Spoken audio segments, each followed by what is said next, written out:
Current GK में आज हम एक रिपोर्ट पर बात करेंगे। महत्वपूर्ण रिपोर्ट है, आपके एग्जाम की दृष्टि से काफ़ी महत्वपूर्ण है। मैं बताऊंगा कहाँ से कैसे क्वेश्चन उठेंगे।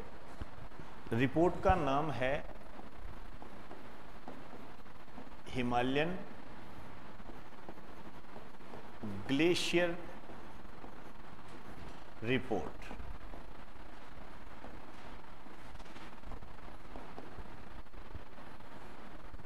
हिमालयन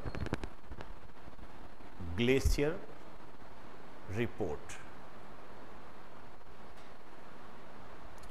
हिमालय तो आप समझते ही हो, हिमालय पर्वतमाला। ग्लेशियर क्या होते हैं? देखिए, ग्लेशियर वो होते हैं ऊंचाई वाले वह स्थान जहां पर बर्फ जमी रहती है, बर्फ जमी रहती है वहां पर पूरी। ठीक, अब ये जो रिपोर्ट जारी की है, ये जारी की है डिजास्टर मैनेजमेंट डिपार्टमेंट। आप हिंदी में कह सकते हो आपदा प्रबंधन विभाग, इसने जारी की है, आपदा प्रबंधन विभाग ने। ठीक है, ये जो आपदा प्रबंधन विभाग है, ये हमारी जो होम मिनिस्ट्री है उसके अंडर में आता है।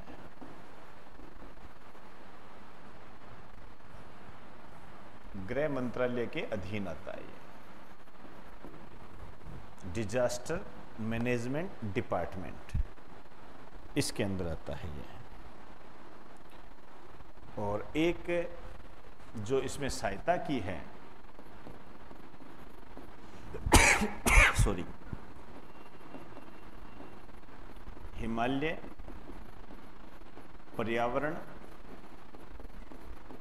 विशेषज्ञों की टीम, जो हिमालय के पर्यावरण से संबंधित जो स्पेशलिस्ट है, उनकी टीम ने ये एक रिपोर्ट जारी की है। अब देखिए, हिमालय वाला क्षेत्र कौन सा है आप जानते हो। चलो आगे, 2 मिनट मेरी बात सुन लीजिए, ध्यान से मेरी एक बात सुन लीजिए।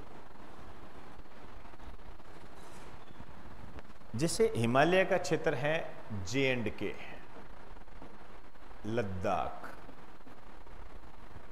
ठीक है। नीचे की तरफ जाओगे तो आपको उत्तराखंड मिल जाएगा, हिमाचल प्रदेश मिल जाएगा, ठीक है, सिक्किम मिल जाएगा और अरुणाचल प्रदेश।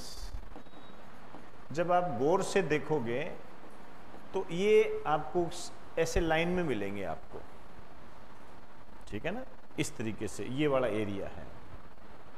ठीक है, ठीक है, हिमाचल प्रदेश थोड़ा इधर आ जाएगा, उत्तराखंड इसके बाद आ जाएगा, फिर यहाँ सिक्किम आ जाएगा, अरुणाचल प्रदेश है।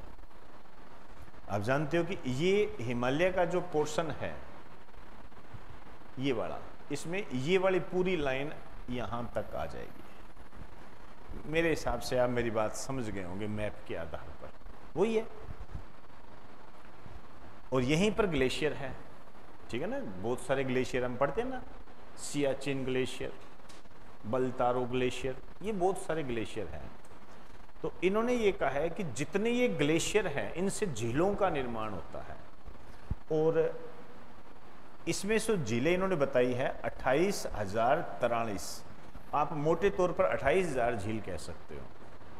इन ग्लेशियर से, जो कि इन स्टेट्स के अंदर पाए जाते हैं, 28,000 झीलें बनती है, झीलें बनती है।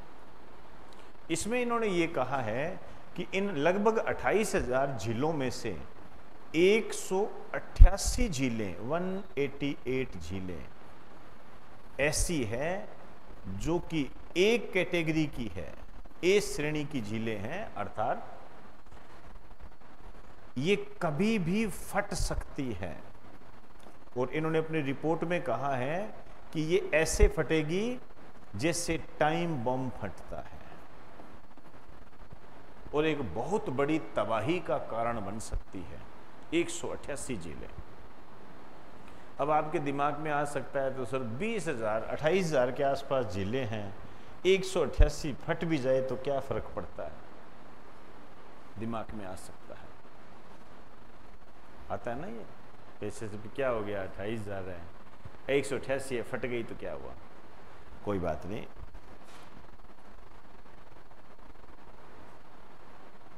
ये नाम सुना है लहोना झील? ऐसे कितने बच्चे हैं जिन्होंने इसका नाम सुना है, लहोना झील? मैंने कराया हुआ है इसलिए पूछ रहा हूं, और बहुत गाजे बाजे के साथ करवाया था इसको, और मैंने कहा था इम्पोर्टेंट है, कैसे बनी, क्या है, सब बताया हुआ था। कोई बात नहीं। याद कीजिए, पिछले साल एक झील फटी थी जिससे तबाही मच गई थी, 200 लोग मारे गए थे और 5,000 करोड़ का नुकसान हुआ था। उससे लोग मारे गए और आर्थिक नुकसान भी हुआ 5,000 करोड़ का। ये लहोना झील सिक्किम में वर्ष 2023 में ग्लेशियर के गिरने से फटी थी और तबाही मचा दी थी। ये एक झील ने इतनी तबाही मचा दी थी, हम तो 188 झील की बात कर रहे हैं। ये है, समझे बात है। अब ये जो झील है, चलो एक बार लिखिए इसको, इसमें लिखो, लिखो Jammu Kashmir, coma Ladakh, coma Himachal Pradesh, coma Uttarakhand,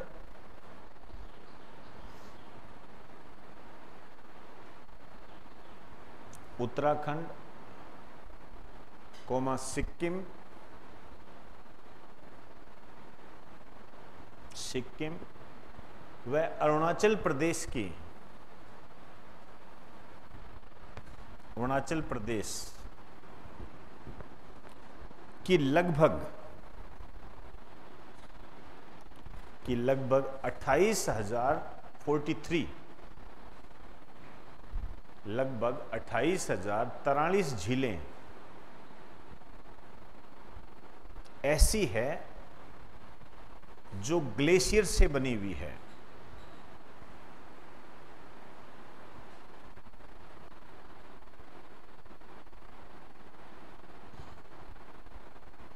जो ग्लेशियर से बनी हुई है। इसमें से सिक्किम और अरुणाचल प्रदेश की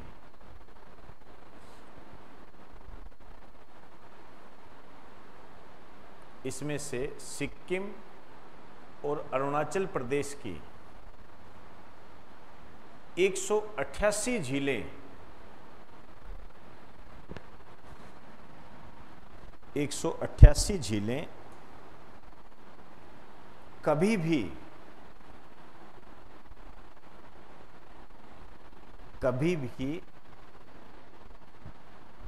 बहुत बड़ी तबाही का कारण बन सकती है।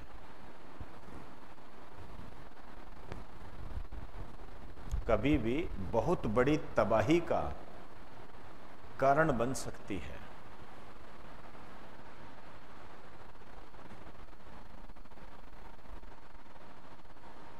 ठीक है, जैसे वर्ष 2023 में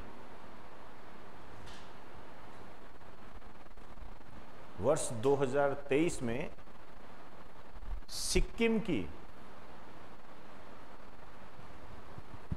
वर्ष 2023 में सिक्किम की लहोना झील से, झील के फटने से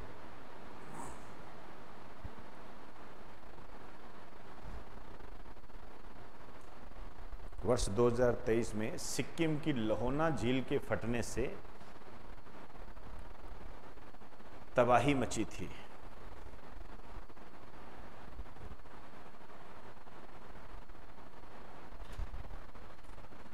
चले, आइए अब हम बात करते हैं इसका रीजन क्या है। इसका रीजन है ग्लोबल वार्मिंग।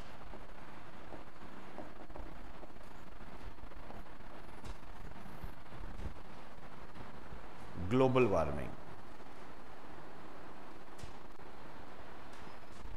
अब देखिए ग्लोबल वार्मिंग से क्या है, क्या गर्मी ज्यादा हो रही है, हाँ या ना? टेम्परेचर ज्यादा हो रहा है, इसका मतलब बर्फ पिघल रही है।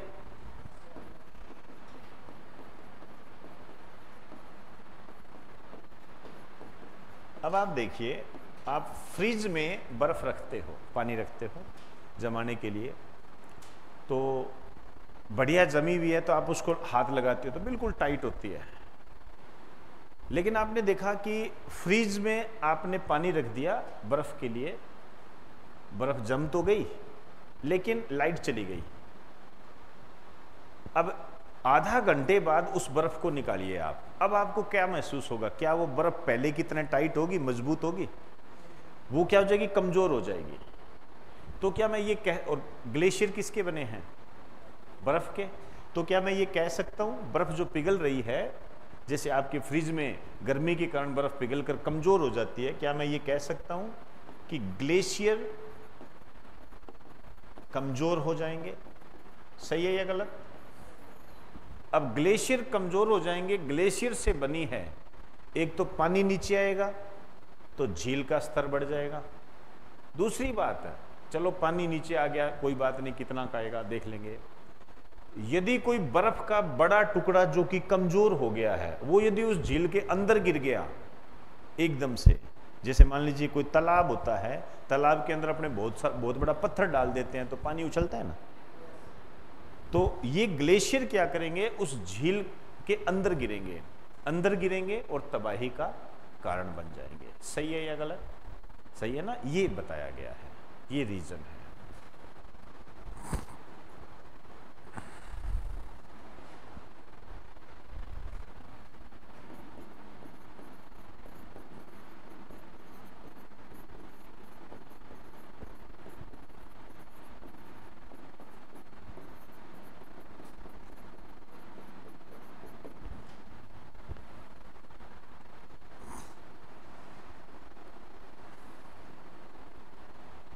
अब इसका निवारण भी बताया गया है।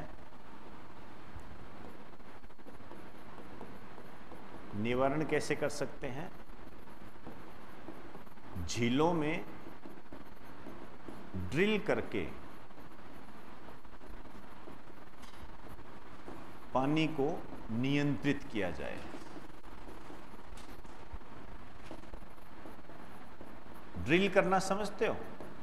जैसे पानी निकालना, छोटा सा छेद निकाल दिया, पानी बाहर निकल रहा है, ड्रिल करके। एक भूमिगत सुरंग बनाकर,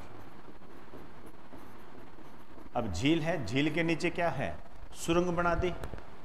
सुरंग बना दी तो ऑब्वियसली हम उसको कर सकते हैं ना, ये है ऐसे। तो दो इसके उपाय है। यहां जो आपको ध्यान रखना है, लहोना झील के बारे में ये रिपोर्ट है, बहुत महत्वपूर्ण है, ध्यान रखें।